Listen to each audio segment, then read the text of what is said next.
Hey, what's going on, guys? Today is the 72nd anniversary of the atomic bomb dropping in Hiroshima. And when I was in Japan, I didn't get to visit Hiroshima, but I hope to in the future and pay my respects. Now, there are people that will ask, do you think the USA should apologize for dropping the atomic bomb on Japan? Do you think the U.S. was wrong in dropping the atomic bomb on Japan? And quite frankly, and bluntly, to be honest with you, I reply, no. I'm going to explain why.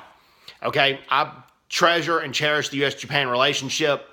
World War II is over. It's in the past.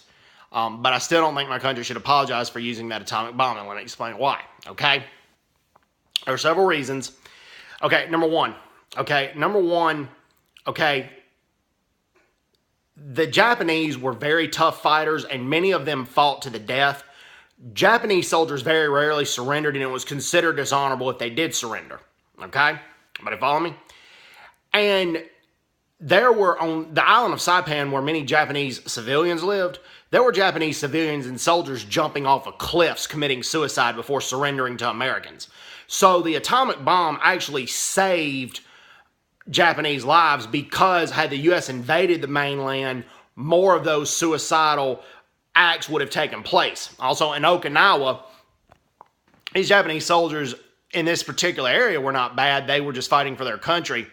And there were some civilians, not Okinawan civilians, in this area actually Japanese civilians, that came to these Japanese soldiers, and they said, the Americans are about to come. We think they're going to rape and kill us. What do we do? And the Japanese soldier said, go surrender to them. They'll take good care of you. They'll feed you good meals. But we have to commit suicide because we lost our battle. But the Americans will take good care of you. And the Americans did. And the Japanese civilians went to surrender to the Americans, and the Japanese soldiers committed seppuku, which is a samurai ritual suicide. Okay, that's number one. Okay, number two. All right, number two, the bombing of Hiroshima was not a war crime, and let me explain why. Because a lot of the Japanese in World War II moved their industries and war-making materials in the city. And under the rules of war, you can bomb production factories. You can bomb the enemy's production factories. Also, the Japanese assigned each family to make at least one bag of gunpowder to contribute to the war effort. And under those rules, that means every Japanese civilian was an enemy combatant. Okay? So, therefore, the bombings of Hiroshima and Nagasaki were not war crimes. All right, that's number two. All right, let's go to number three. All right, number three. It kind of coincides with number one a little bit, but number three, there were plenty of Japanese women and male civilians that were not fit for military service. They were training with bamboo sticks and arming themselves with bamboo sticks to go to the beaches to await the American invaders. So they were training to fight against the United States, and they were going to fight to the death using bamboo sticks.